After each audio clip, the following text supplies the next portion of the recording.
Kami Teaches Korean Kami 선생님입니다. Hi guys! Welcome back sa channel. Ito na ang Chapter 13 Part 2. Excited na po ba kayo na matapos natin ang Chapter 13?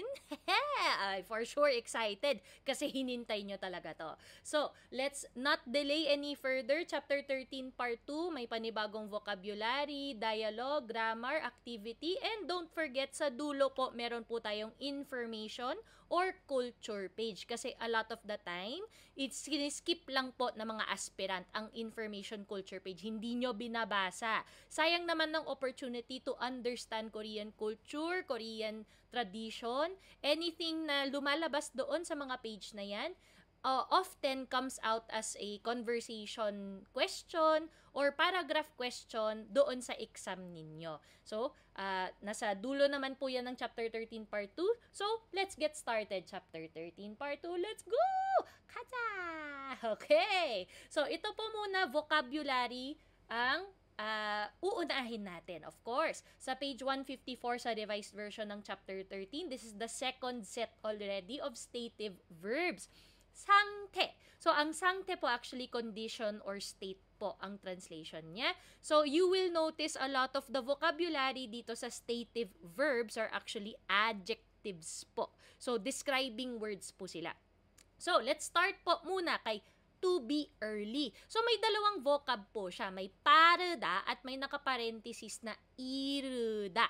So, possibly, meron po sa inyo na magiging curious, ginugel nyo siya or hinanap nyo sa Korean dictionary, bakit paruda, iba ang translation sa dictionary. Tas si iruda, iba din ang translation. Bakit dalawa ang vocab? So actually, there is a slight difference between these two vocabs. Si paruda, ibig sabihin to be quick or to be fast. So si paruda, very common po yan, especially sa Korean culture. Kasi gusto ng mga Korean, mabilis ang kilos ninyo, mabilis ang product or output, especially sa work environment nila.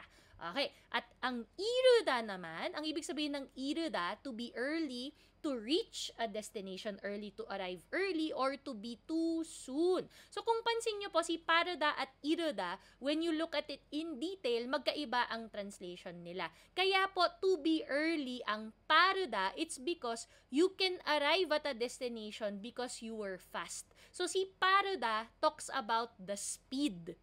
Yung speed ng kilos mo.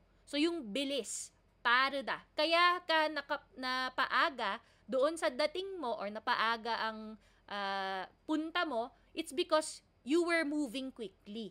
So, it's the speed of the action. Si iruda naman, it just means to be early. Siguro nagising ka lang ng maaga, hindi dahil sa mabilis ang kilos mo, but more of yung body clock mo, na nagising ka lang ng maaga. So, nakapunta ka ng maaga. It's not because you were fast, it's because there were other factors. So, yung iruda is not necessarily about the speed of action.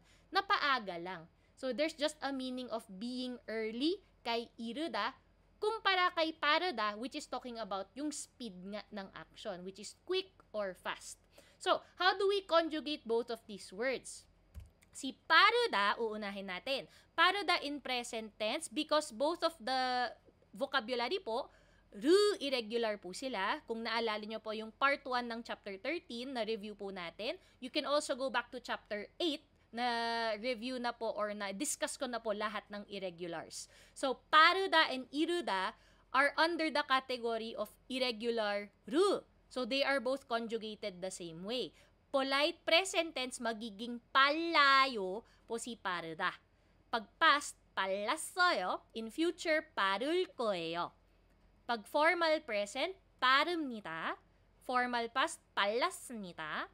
And formal future, 빠를 겁니다. At dahil iruda naman ay kasama sa same irregular category ng paruda, they will look similar. Si iruda, in polite present, magiging illoyo. Si past tense, 일렀어요. In polite future, 이룰 거예요. Pag formal present, 이룹니다. Formal past, 일렀습니다. And future, 이룰 겁니다. Ayan. So, naka-conjugate na po siya. Ngayon, punta po tayo sa opposite word. Ang dami po palaging nagre-request, may antonyms, synonyms listahan ba ako? A lot of other aspirants will request that kind of vocabulary list. Pero if you actually observe yung vocabulary na dito sa libro natin ng EPS Topic Books 1 and 2, magkasama na po yung opposite words. So, yung to be late and to be early, ito po yung opposite words niya, no? So, yung to be early, to be late, ito po yung opposite po niya, which is 늦다. To be late. 늦다. So, 늦다. Hindi yan nudgda.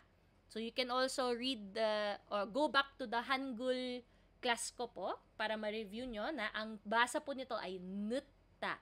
To be late. Pag conjugated na po into the polite present tense, 늦어요. So, ayun, babalik na po yung j sounds po niya kasi aakyat bahay na. Yung resyllabification, kung naalala nyo po yung mga previous lesson ko, I talk about resyllabification or akyat bahay rule.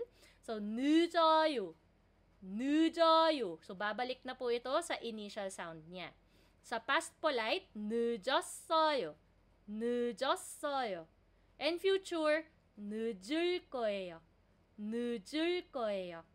Formal present tense, ito. So, dahil hindi po siya circle, hindi yan iyong, there is no circle consonant sa tabi, wala nang akyat bahay, wala nang resyllabification ang mangyayari. We read this as 늦습니다. 늦습니다. 늦습니다. Dahil hindi naman po yan aakyat bahay. Wala namang kailangan umakyat dyan.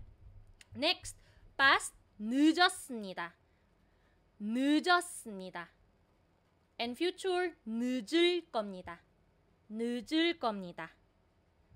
Okay, so we have 빠르다 or 이르다 to have the meaning of to be early. Pero yung isa, talking about speed. Yung isa, just talking about the early action. 늦다, to be late. Oh, wala namang ibang word po nakasama. So, 늦다 just means to be late po. Yan po ang dalawang vocab natin. That's our first two vocabulary. Next. Ayan. So, to be close and to be far. So, may dalawang vocabs po tayo. Ulit, opposite words po itong dalawa, no? 가깝다. To be close. So, malapit. 가깝다. 가깝다. So, this one, si 가깝다, kasama po siya sa irregular 비읍 category. So, yung conjugation po niya magiging wo. So, yung 가깝다 in polite present becomes 가까워요. 가까워요. Past tense, 가까웠어요. 가까웠어요. So, past polite. Future, 가까울 거예요. 가까울 거예요. 가까울 거예요. Informal present, 가깝습니다. 가깝습니다. Formal past, 가까웠습니다. 가까웠습니다. Formal future, 가까울 겁니다. 가까울 겁니다. Ayan, 가깝다 to be close. Yung to be far naman, so malayo, polite present, 멀어요. 멀어요. In polite past, 멀었어요. 멀었어요. In polite future, 멀 거예요. 멀 거예요. Informal present, okay, so si molda, irregular, real po siya. So pag naka-conjugate po into informal present, nawawala po yung real. Kaya magiging momnita siya, informal present. Momnita. Momnita. But informal past, 멀었습니다. 멀었습니다. Formal future, 멀 겁니다. 멀 겁니다. Okay, so let's continue. So, 같다 to be same, 다르다 to be different. Ito po opposite words po sila. Ito din po, 간단하다, 복잡하다, another set of opposite or 반대말. Diba? Ang tawag dyan, 반대말. So, ito po muna, si 같다 at 다르다. 같다, to be the same. In polite present, 같아요. 같아요. Polite past, 같았어요. 같았어요. Polite future, 같을 거예요. 같을 거예요. 같다 informal present, 같습니다. 같습니다. Formal past, 같았습니다. 같았습니다. Informal future, 같을 겁니다. 같을 겁니다. Okay, let's continue. To be different, 다르다. To be different, daruda. Daruda, kasama na rin po siya sa same category ng paruda, iruda, irregular, ru po siya. So, daruda becomes polite present, 달라요. 달라요. Polite past, 달랐어요. 달랐어요. Polite future, 다를 거예요. 다를 거예요. Formal present, 다릅니다. 다릅니다. Formal past, 달랐습니다. 달랐습니다. Formal future, 다를 겁니다. 다를 겁니다. Okay, nakaka-follow naman tayo so far. Okay naman po. So, ito na. Ang susunod po na opposite words natin. To be simple, to be complicated. So, pag simple lang siya, o tingnan na po, 지하철 노선. Itong 지하철, subway. Subway. 노선, it means the subway line. So, yung linya po. So, ito ay mukhang simple lang. Ayan, green, orange, napaka-organized, no? Kaya, simple to look at. Simple lang po siya. Simple lang design, simple lang information. 간단하다. Pero pag nakita nyo naman po itong mapa na to, oh my God, 지하철 노선, so yung subway line, ito talaga ang reality ng subway. Yung subway map dati ng Seoul subway station, ganito po siya complicated kasi nasa ilang subway line na sila? 9, 10, 11? Ang dami ng subway line sa Seoul. So, ito, complicated. Pero alam ko, binago na nila yan recently po. I think early this year, may bago ng mapa. So, hindi na siya gantong bukchaphada or complicated na po. Okay, let's go back here kay 간단하다, to be simple. Polite present, 간단해요. 간단해요. Polite past, 간단했어요. 간단했어요. Polite future, 간단할 거예요. 간단할 거예요. Informal present, 간단합니다. 간단합니다. Formal past, 간단했습니다. 간단했습니다. Formal future, 간단할 겁니다. 간단할 겁니다. Okay, so 간단하다, to be simple. Pag complicated naman, 복잡하다. 복잡하다. Present polite, 복잡해요. 복잡해요. Polite past, 복잡했어요. 복잡했어요. Polite future, 복잡할 거예요. 복잡할 거예요. Okay. So, 복잡하다, formal present, 복잡합니다.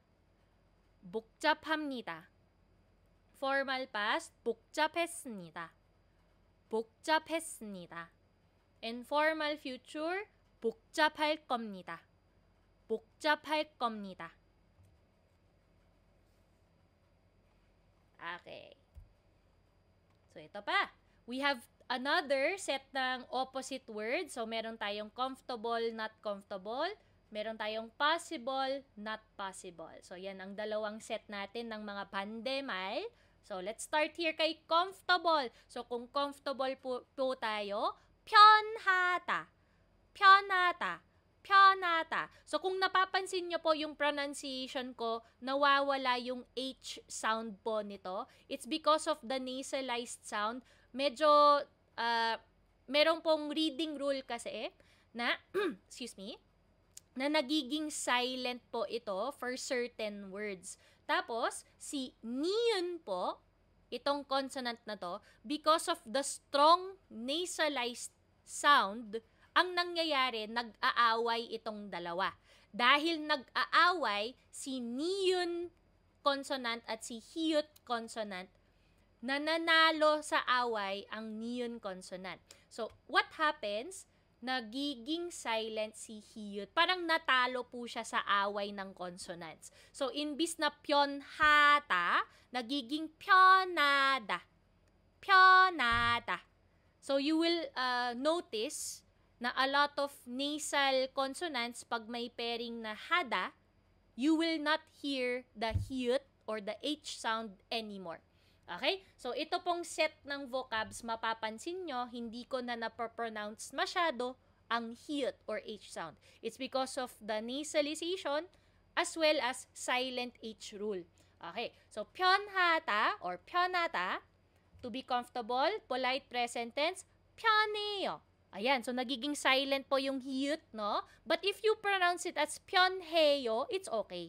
Wala namang problema especially sa beginners of Hangul, kung hindi pa kayo sanay sa speaking of Korean, kasi 14 years na ako nag-aaral at nagsasalita ng Korean, kaya nasanay na ako sa reading rules, sa pronunciation rules po. But in your case, kung beginner pa lang po tayo, you don't need to be too strict sa pronunciation po. It develops over time. So, I'll read it in both ways. So, we have the natural way, pyoneyo. And in the beginner way, pyonheyo. Both are correct naman. Pag polite past, pyones어요 or pyon했어요.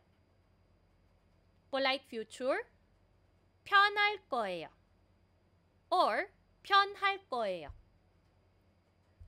Pag formal present, 편합니다 or 편합니다.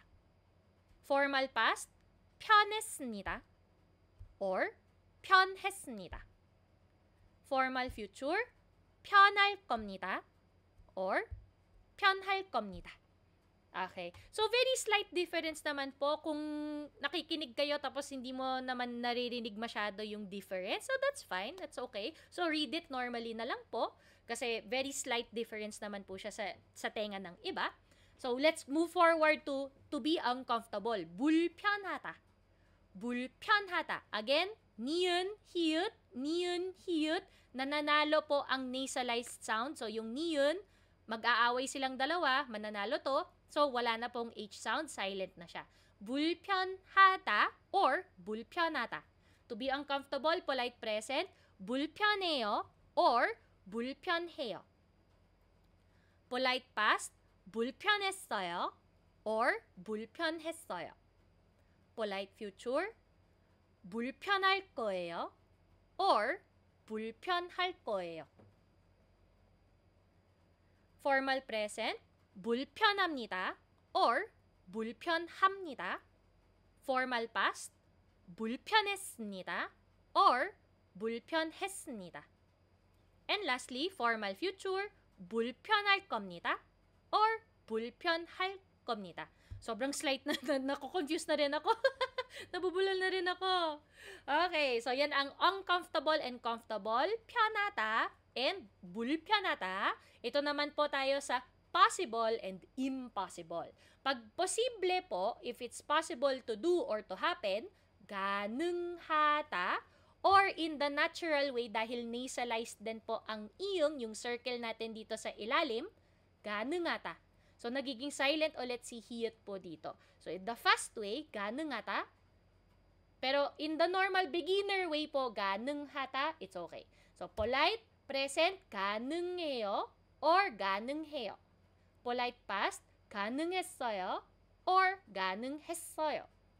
Polite future, 가능할 거예요 or 가능할 거예요. Formal present, 가능합니다 or 가능합니다.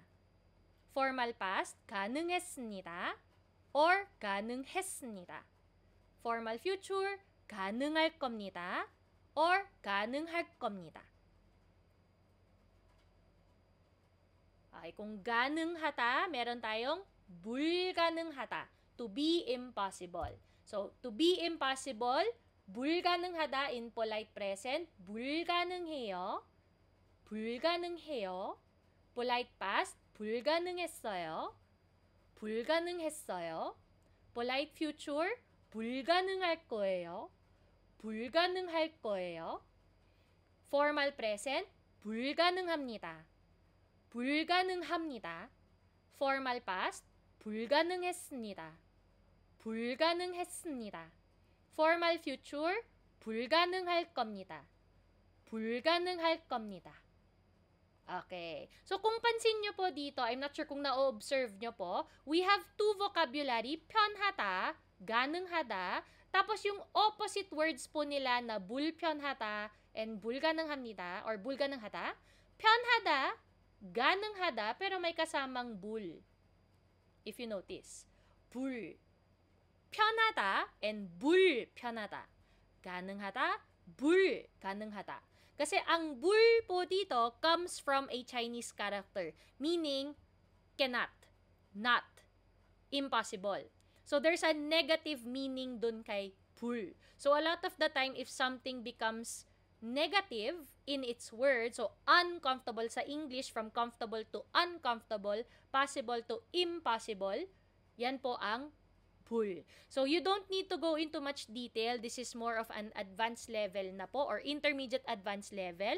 Pero under observation po, kung napansin nyo may bul, o nga no, may dalawang bul sila sa word na yon, 편하다, 가능하다. Pero pag nilagyan ko naman ng bul, itong word negative na. So, kung naalala nyo po yung 편하다 and 가능하다, and then you see the bul, then you understand it's the negative version. It's the opposite word na. So, because of how similar the words are, pag sineperate nyo, tinanggal nyo po yung bul, or sineperate nyo lang yung meaning nun, then, you will understand, yan po yung negative nun, the opposite of that word. Okay, so, when learning Korean vocabulary, when you find these observations, vocabulary memorization or familiarization, nagiging mas madali na po. Alright, so nandito na po tayo sa dialogue section po. Don't worry, of course, may grammar pa rin po tayo. But let's introduce ourselves to a conversation in Korean po muna. Alright, so iwan ko po muna kayo. Ipe-play ko na ang dialogue.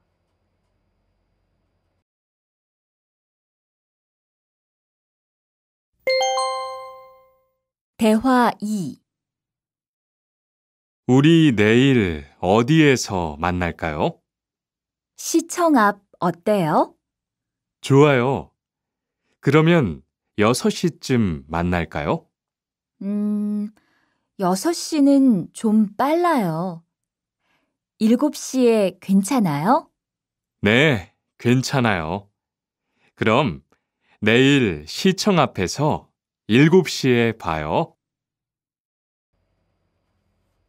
Ayan. So, ang dialogue po natin between Tuan and Suru, of course, may breakdown po muna ng dialogue. So, si Tuan, sabi niya, 우리, tayo, us, 내일, tomorrow, 어디에서. So, yung 어디, saan, where, 어디, ano yung eso? So, eso is our place of action particle kung saan gaganapin ang action. Okay? So, 어디에서, in where at, 어디에서 만날까요? So, this is our new grammar po, yung ulkayo ending na yan. 만날까요, shall we meet? So, where shall we meet? Where shall we meet daw?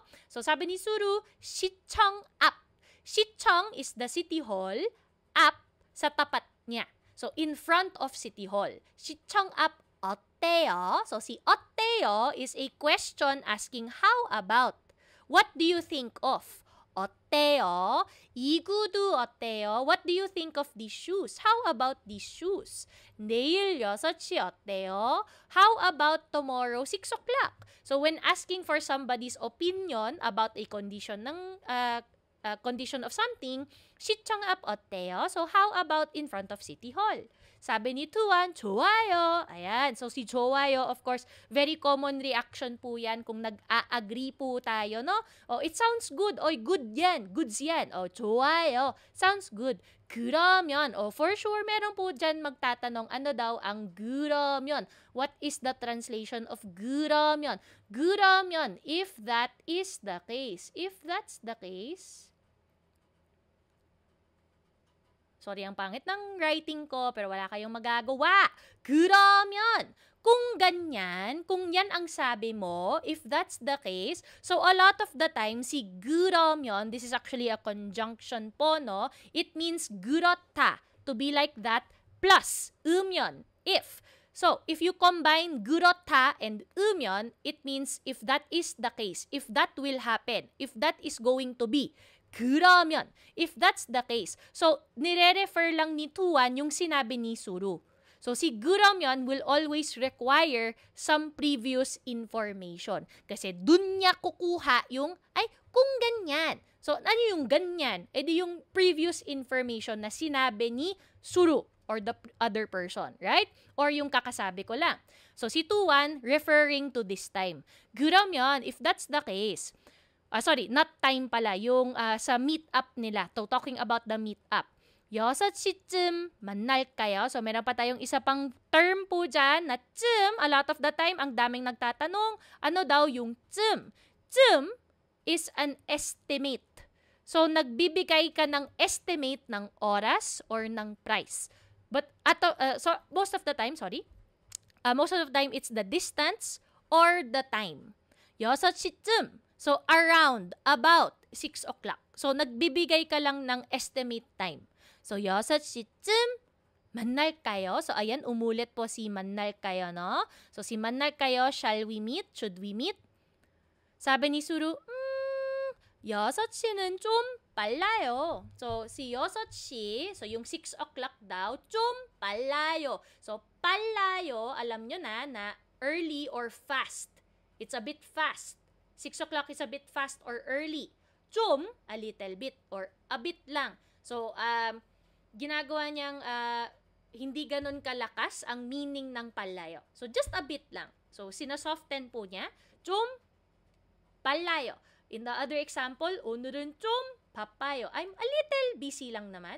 과일 값이 좀 비싸요. It's a little expensive naman. So, piniplay down po niya yung meaning ng word sa tabi. So, piniplay down niya. So, imbis na busy lang, edi little busy. Imbis na expensive, little expensive. Imbis na mabilis, edi it's a little bit fast. It's a little bit early. 좀 빨라요. 7시에 괜찮아요? Is it okay kung 7 o'clock? So, 괜찮아요? Okay ba? If you remember sa part 1 natin, 괜찮아요? 괜찮아! yung meme na yun. Sorry, naalala ko lang. So, 7시에 괜찮아요? What about 7 o'clock? 네, 괜찮아요. Yes, that's okay. 그럼. So, si 그럼 po, pag nakita nyo po si 그럼, tandaan nyo lang, si 그럼, short term po niya. Shortcut po ito ng 그러면. So, same meaning po sila. Parehas lang po yung meaning nila.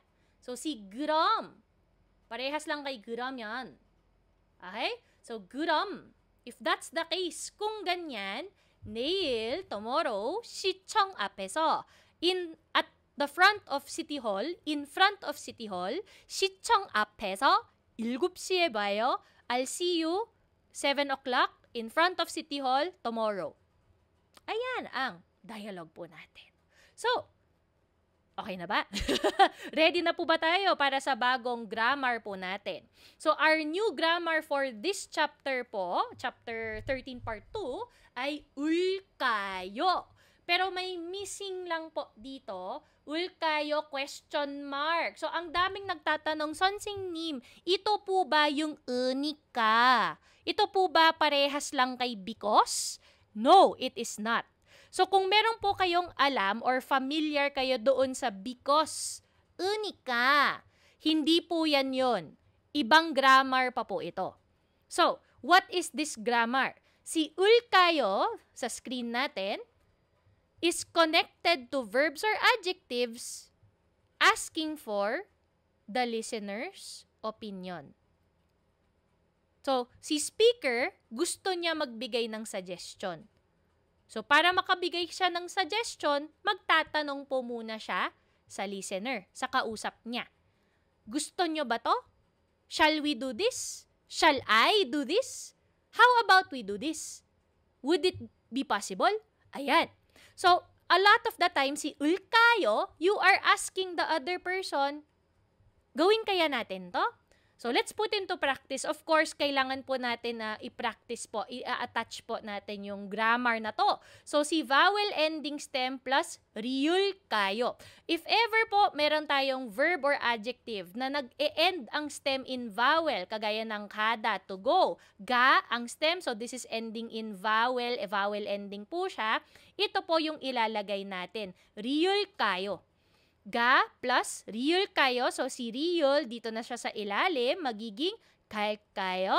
So, 갈 kayo means, shall we or shall I go? It's always a question.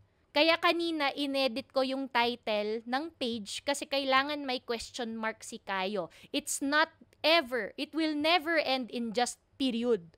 Palaging may question mark yan. 갈 kayo.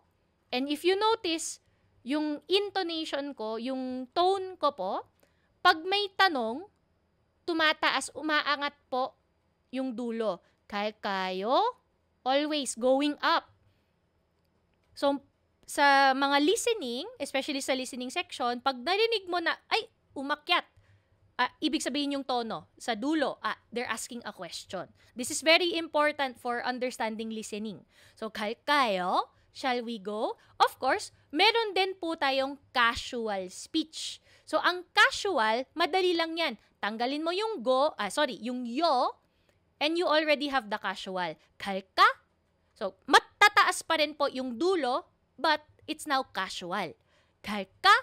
Shall we go? Shall I go? Casual na siya. Tinanggal ko na kasi yung yo. But for the purpose of our exam, yung EPS topic, always good and safe, polite ang aralin at gamitin. Okay? 도서관에 갈까요? Shall we go to the library? 도서관에 갈까요? Very easy po, no? So, let's apply pa rin. Vowel ending stem, real kayo. So, 공부하다, to study. Ano ang stem ng 공부하다? 공부하. Ayan. So, 공부하, lagyan natin ng real kayo. 공부할까요? So, 공부할까요? Shall we study? Shall I study? If you want casual lang, 공부할까? 공부할까? 한국어를 공부할까요? Shall we study Korean? 한국어를 공부할까요?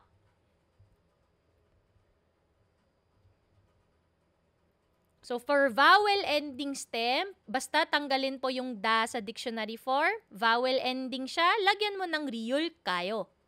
But what if ending in consonant siya? Consonant ending stem, anong gagawin mo? ul kayo ang ia-attach mo. 먹다, to eat, 먹 ang stem, ul kayo. So, 먹 plus ul kayo. 먹을까요? 먹을까요? So, 먹을까요? Shall we eat? Shall I eat? In polite form. 먹을까? Shall we eat? Shall I eat? Pero casual naman. 김밥을 먹을까요? Shall we eat 김밥? 아니면 라면을 먹을까요? Or, shall we eat ramen? So, yung 아니면 is a common way to give another option. So, pag tapos ka na sa first question mo or first statement mo, tapos gusto mo pa magbigay ng isa pang option, we use 아니면, which means if not this one. Kung hindi ito, how about this one? So, magbibigay ka pa ng second option. So, 아니면 also is translated to if not this one. Kung hindi ito. Kung hindi yan. 김밥을 먹을까요? 아니면 라면을 먹을까요? Shall we eat kimbap or shall we eat ramen? Another example of consonant ending stem, datta, to close. Dat ang stem. So, dat plus 을까요? 닫을까요? So, 닫을까요? Shall we close? Shall I close? 닫을까? Shall we close? Shall I close in casual? 밖이 추워요. It's cold outside. 밖이 추워요. It's cold outside. So, the outside is cold. 창문을 닫을까요? Shall I close the window? 창문을 닫을까요? Shall I close the window? Ayan. So, if asking for somebody's opinion, tinatanong mo, okay ba? Ano sa tingin mo? Shall I do this? Gawin ko to? Or gawin natin ba to? So, yan ang meaning ng ulkayo. Next. Hala, mali to. So, mali to guys.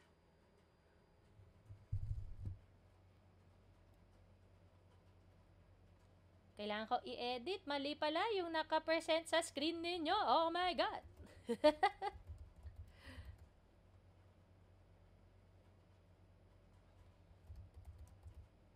Alright, tama yung translation, pero yung naka-Korean, mali. Napagaling ko, no? Okay. So, mandulda. If ever, irregular, real ang verb natin, kagaya ng to make. Paano mo malalaman na irregular, real po siya? Basta po, yung ending may real. Yung ending, ito po, real. Ay, ba't ganyan? Gusto ko highlighter. Yon. So, real. So, may real po siya. Which means, it's part of the irregular real category po. So, mandul plus real kayo, pero hindi nyo po ilalagay ito. Ang mangyayari, kayo lang ang ilalagay mo. Because the real already exists. So, mandul kayo. Mandul kayo. Shall we make? Shall I make? Mandul ka. Shall we make? Shall I make in casual? 밥을 만들까요? Shall we make rice? Or shall I make rice? 밥을 만들까요? Yan. Pag irregular real, this is how you conjugate ng ulkayo. Kayo lang. Lagyan mo lang ng kayo. Kasi may existing real na siya. So, mandurul kayo is wrong. So, if ever po, mandurul kayo ang gawin nyo, this is wrong. Mali po ang conjugation niya. Okay. Next, we have other irregulars po. So, yung irregular biyup naman, we have nupta, to lie down. To lie down, nupta. Nup ang stem. If I want to conjugate to ulkayo, susunod po ako dito sa condition ng conjugation niya. So, susunod lang po ako sa rules. First rule, remove biyup. Next rule, nu, lalagyan natin ng u. We add another u syllable. So, nu-u. Plus, real kayo. Since vowel ending po ito, edi real kayo. 누울까요? 여기에 누울까요? Shall we lie down here? 여기에 누울까요? Shall we lie down here? So, irregular biyup. Irregular shiyot, this is how you conjugate. Jitta. To build. Ano yung condition naman? Meron po siyang condition. The first condition, remove shiyot. So, si G, stem, kahit vowel ending po ito, matigas ulo ang irregular shiyot. Ayaw po niya maging vowel ending. So, sabi niya, ayaw ko maging vowel. Gusto ko na ulkayo ang i-attach mo sa akin. Matigas kasi yung ulo niya. Ayaw niya maging vowel ending. Akala niya consonant ending pa rin siya. O, hindi. 지을 kayo. So, gusto niya maging 지을 kayo. O, ganyan ang gagawin natin. 집을 지을까요? Shall we build a house? 집을 지을까요? Shall we build a house? Oh, this is not irregular biyup. It's irregular digut. Oh my gosh, ang dami kong error sa slides. So, anyways, irregular digut. Dutta. And if anyone asks, bakit si dutta irregular siya? Tapos si datda kanina yung to close, regular. Hindi naman siya sumama dito sa irregular. Bakit ganyan, Sonseng Nim? It's because there are irregular and regular that have the same spelling but not the same category. Tandaan nyo na lang po, si dutta is part of this category of irregular digut. Irregular po ito. Yung to close, datda is not irregular. So, hindi po siya kasama sa grupo na ito. Kahit same spelling pa sila, hindi siya kasama sa grupo. There will always be some exceptions, guys. So, hindi ko lang po malista ngayon, but it's part of the books. Kung pupunta kayo sa dulo ng libro natin ng book 1 or book 2, it's there. The irregulars po are already listed down for you.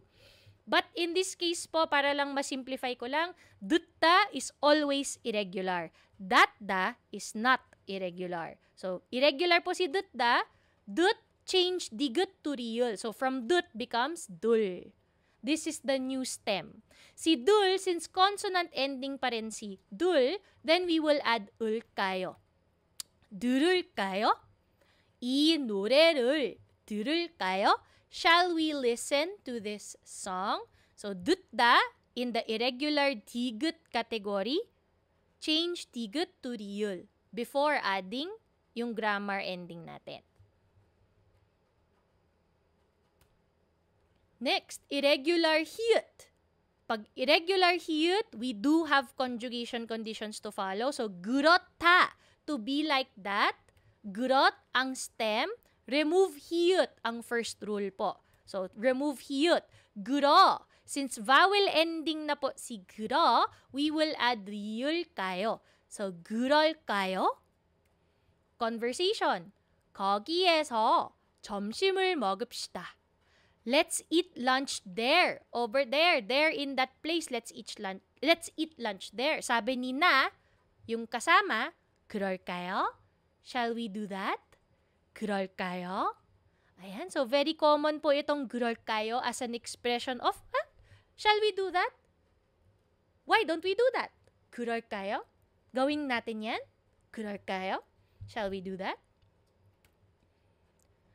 Next, may dalawa po tayong irregular na natitira. These are the irregular and ru irregular. Fortunately, good news sa inyo, conjugate normally lang siya. So, wala po tayong condition na kailangan sundan. Si kuda, for example, irregular po si kuda to turn off, ku ang stem. Since there are no conditions to follow, praise the Lord, ku plus 리을까요? 끌까요? Shall I turn off? 기계를 끌까요? Shall we turn off the machine? Shall I turn off the machine? 기계를 끌까요? Ayan. So, walang condition. Wala po tayong mga special rules dyan kahit irregular po siya. Basta po, ang starting rule ay this one remains the same. At dahil dyan, irregular ru, no conditions. Conjugate normally daw. Ay, salamat. 누르다, to press. 누르, ang stem. Vowel ending po, lagyan ng 리을까요? 누르, 리을까요? 누를까요? 이 버튼을 누를까요? Shall I press this button? 이 버튼을 누를까요?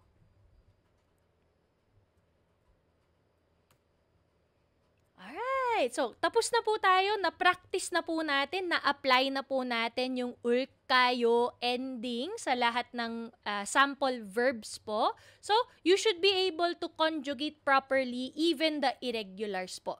Put into practice na lang, no? So, basahin natin yung mga examples dito sa page 155. 몇 시에 만날까요? What time shall we meet? Anong oras po tayo magkikita? 7시에 만나요. Let's meet at 7 o'clock or meeting at 7.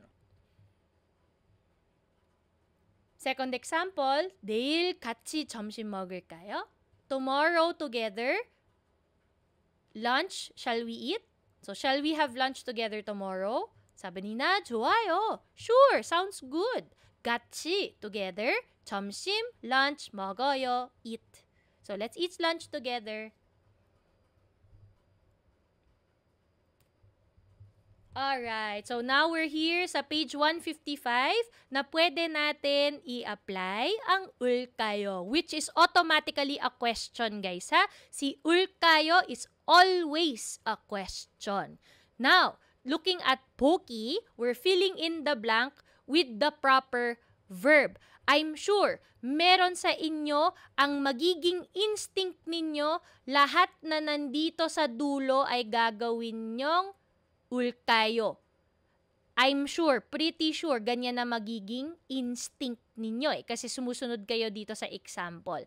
But, that is not the case for all of the questions. You need to look at the context. Okay? I'll give you guys some time to answer on your own. Of course, 5 seconds for you to pause this video now before I share the answers. So you can pause in 5, 4, 3, 2, 1.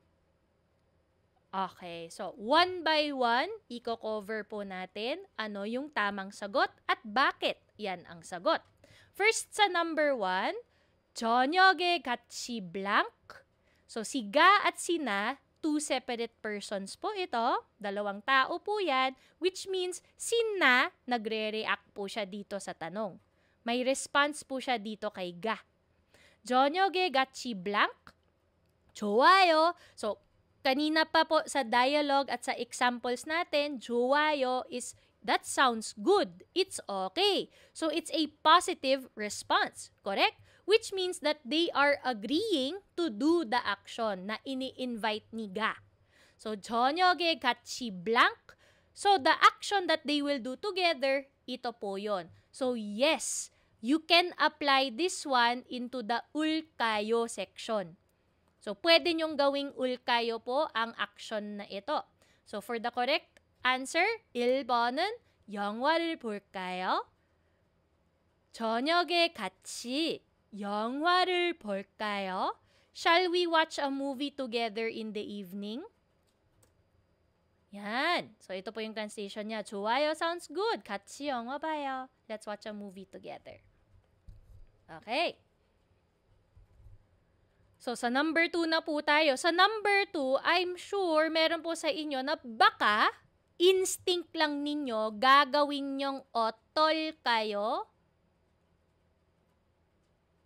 Baka meron po sa inyo ganun ang sagot nyo, but that is unfortunately incorrect. So, we need to look at the context, guys. Si ga, sabi niya, 오늘, today, 몇 시에, anong oras, blank. So, you are left with an action. You need to put an action or verb dito sa blank. Si na, ang sagot po niya, 7시 어때요? 어때요 is also a question. Meaning, how about 7 o'clock? What about 7 o'clock? Okay ba ang 7 o'clock? So, nagtatanong pa siya. So, we need to think for ourselves, ano ba yung tamang action dito kay ga?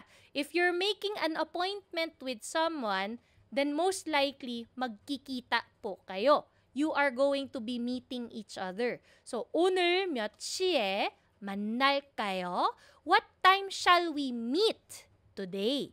오늘 몇 시에 만날까요? Tapos, nagbigay po ng suggested time. How about 7? 7시 어때요? So, ang tamang sagot po, 만날까요?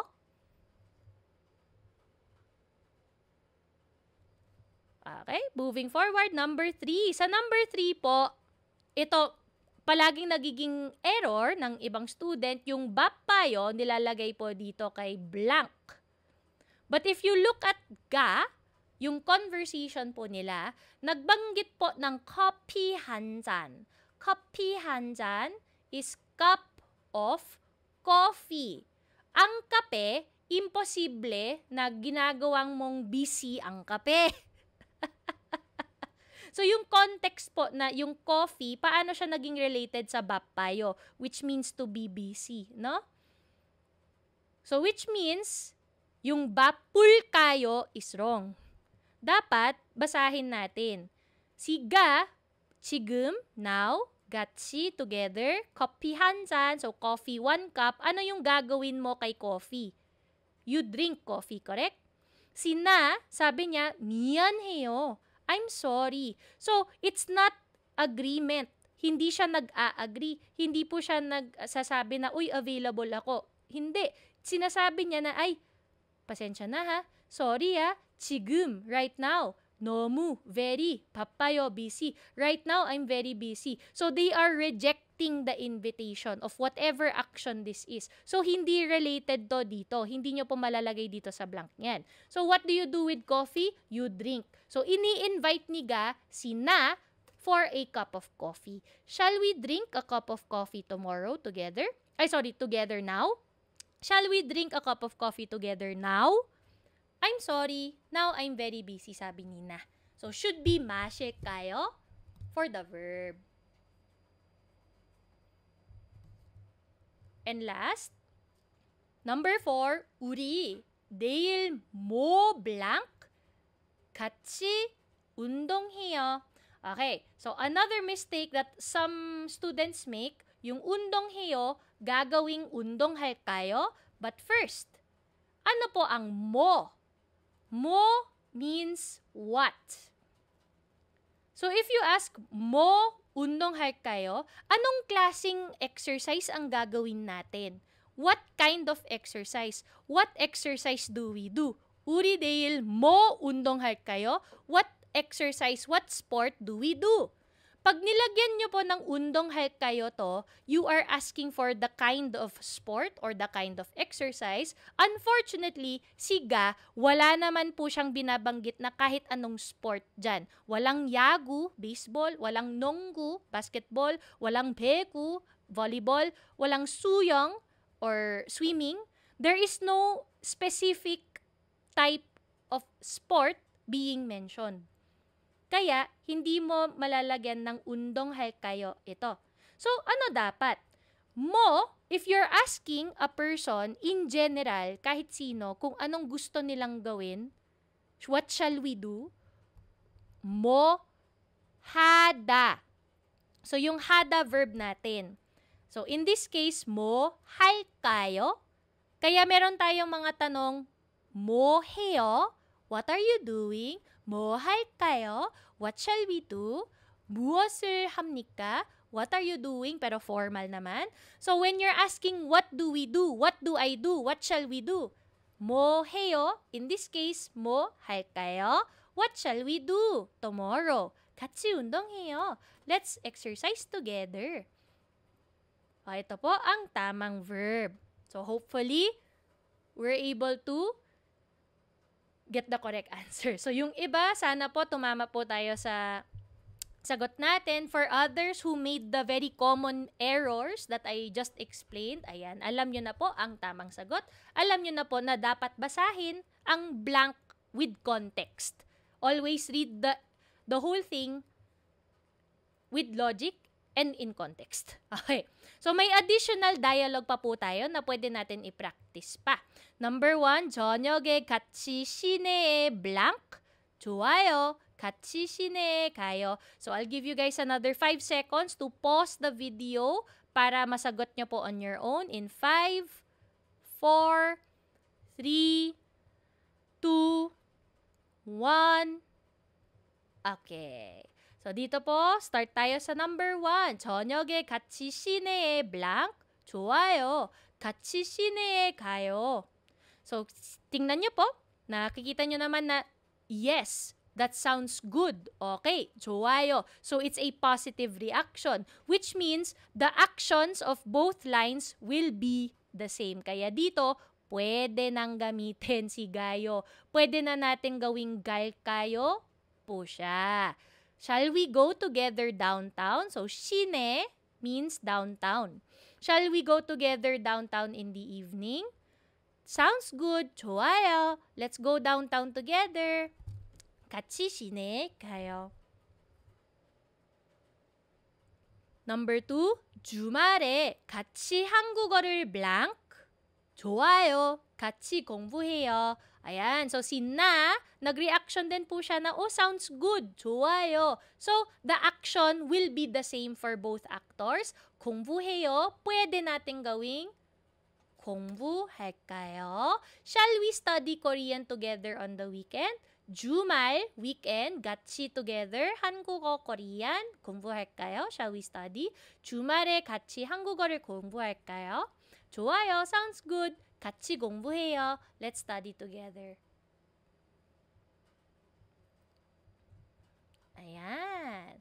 So, here, this this one, similar grammatical expression. So, ito po ay parang additional note lang po. Ano daw yung pagkakaiba ng ulkayo versus ulleo. So, if ever meron po sa inyo na magtatanong, 선생님, ano po yung pagkakaiba ng ulkayo kay ulleo? So, you need to understand first, the ulleo is in chapter 14 pa. So, of course, in the next video, malalaman nyo na yung purpose or meaning po ng ulleo. But for now, just to explain this additional note po, ulleo and ulkayo is used when asking about the intent of the listener, which means nagtatanong po tayo yung opinion ng kasama. Kung sino yung kausap natin, you're asking for their opinion on something, for their opinion on the action. Ang difference po, ito, una, ulkayo is always a question. Always, 24/7. Palaging tanong po si ulkayo. Si ulleo can be both a question and a statement. So, pwedeng question po siya, pwedeng sagot or statement si ulleo. Si ulkayo will always be a question. Hindi po siya magiging sentence. Yan ang unang difference nilang dalawa. Okay? So, uulitin ko po. Ulkayo, always a question. Si ulleo, pwedeng tanong, question, pwedeng statement. That's the first difference. Next, the second difference is, ulleo cannot be used when asking elder person intention. So, ang ibig sabihin, ulleo is too casual to be used for an honored person. Kaya kung gagamitin nyo po yung ulleo as a way to ask for opinion, suggestion ng older person, ng boss, wag na lang gamitin. Because it's giving a more casual expression po. Kahit na kayo pa rin po yan, it's too casual nga po in its essence. So, do not use when asking to elder person. Ulkayo ay pwede. Pwede po ulkayo to an elder person you are close to. So, example, 부장님, 몇 시에 갈래요? So, si chief. What time would you like to go? Naka-X po, no? So, si Galileo, talking to your 부장님, to your chief, to your boss, wag mo nang gamitin to. Ulleo is too casual for them. So, si 부장님, 몇 시에 갈까요? Pwede pa.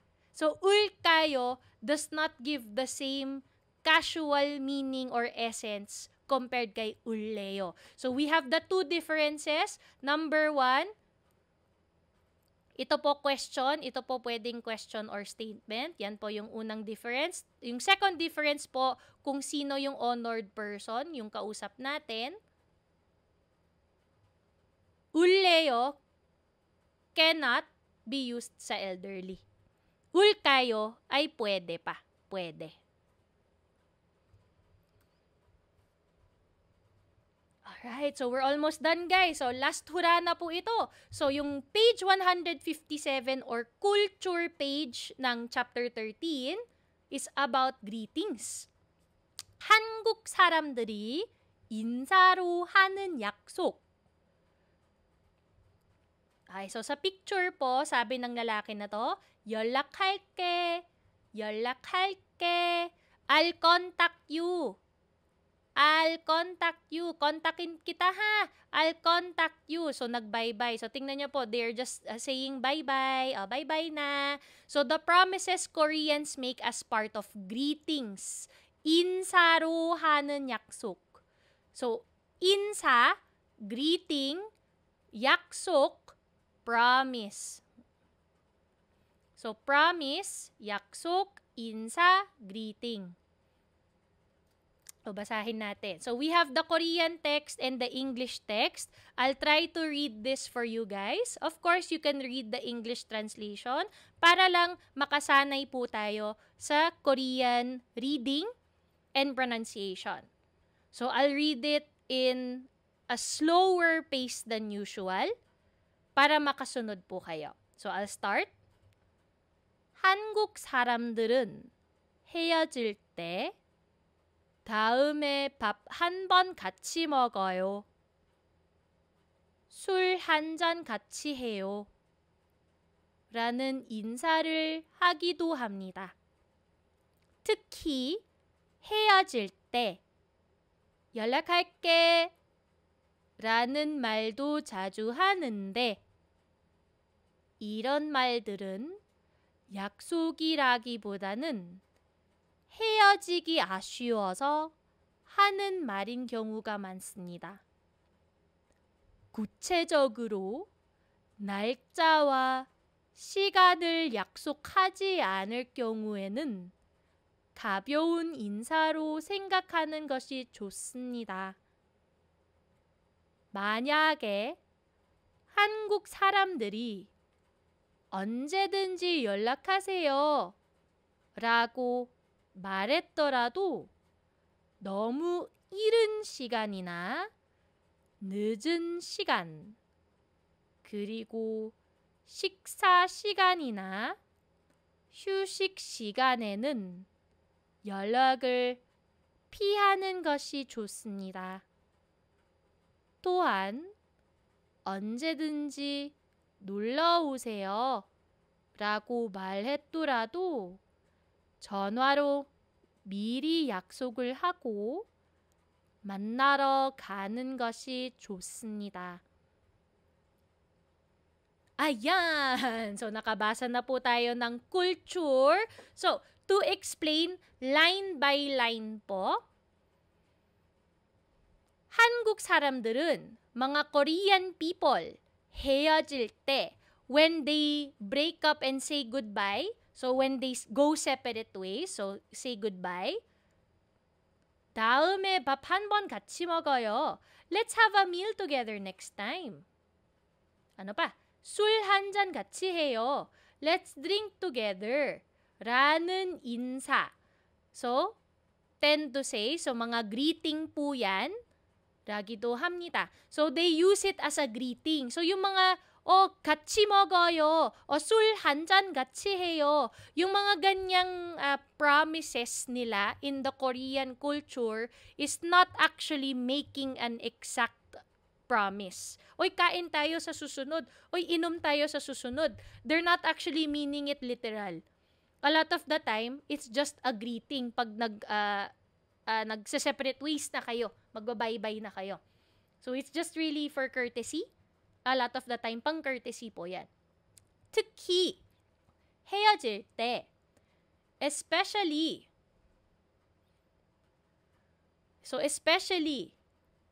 연락할게, let's keep in touch, I'll contact you, 연락할게, 라고 말도 자주 하는데 they also often say, 연락할게. 이런 말들은, but these expressions, yung gantong salita, 약속이, promise, 라기보다는 not much of a promise. So it's not really called a promise. It's not really considered a promise that people take seriously. So, 헤어지기 아쉬워서, there is no direct translation sa nakikita ko po dito. So, 헤어지기 아쉬워서, they feel sad and disappointed na maghihiwalay na. Kaya sinasabi nila ng ganyan. 하는 말인 경우가 많습니다. So, there's a lot of cases na dahil nga na they feel sad and disappointed na maghihiwalay na kayo, they would often say, 연락할게, sasabihin nila yon because they feel sad that you're going separate ways already. So, they will use it as a greeting pa rin po.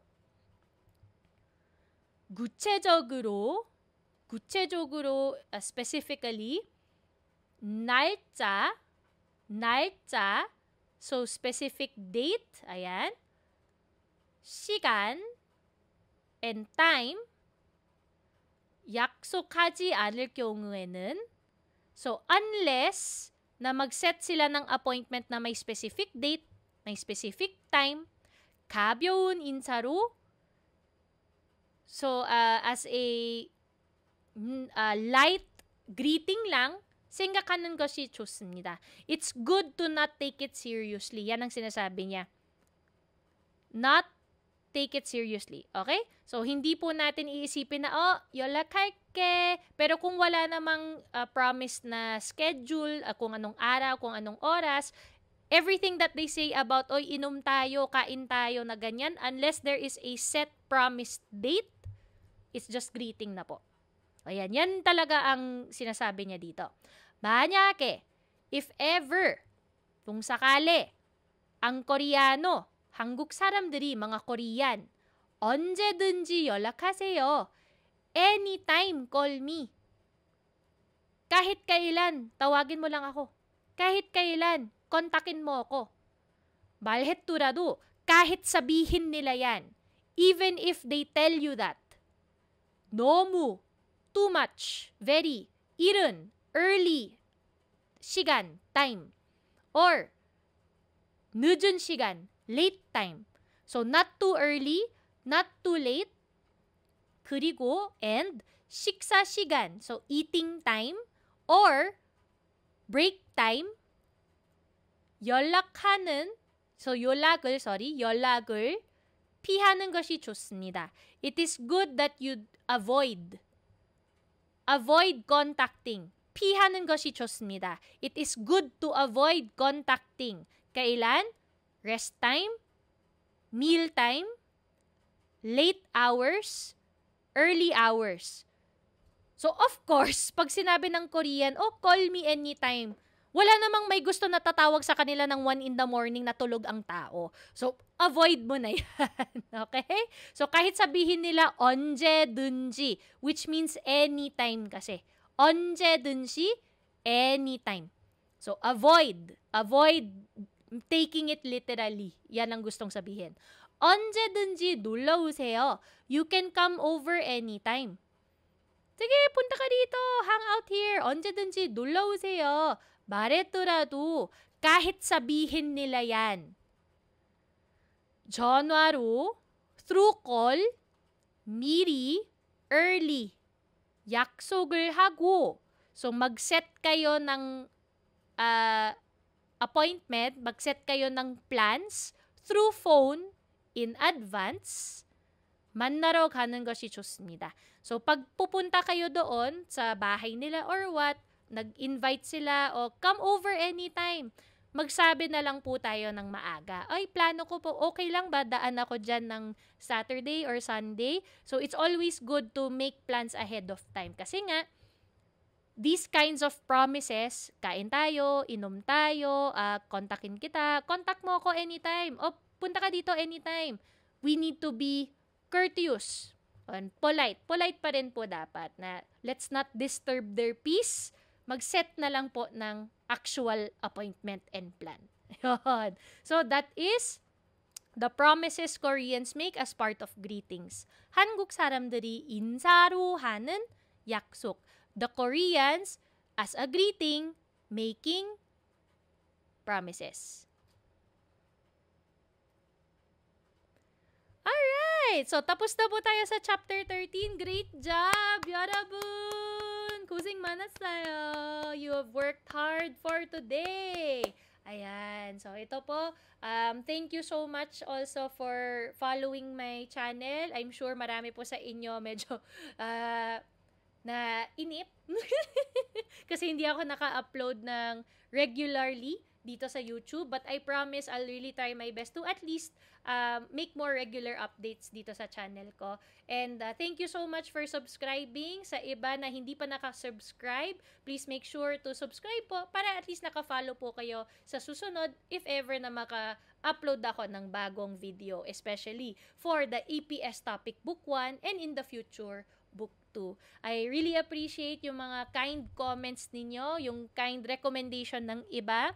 Thank you as well for following my page in Facebook, and hopefully tuloy-tuloy pa rin po ako mag-update at maging successful po tayo sa Korean language journey po natin. So, thank you so much. 여러분, 감사합니다. 다음에 봐요. I'll see you next time po. 다음에 봐요. 감사합니다.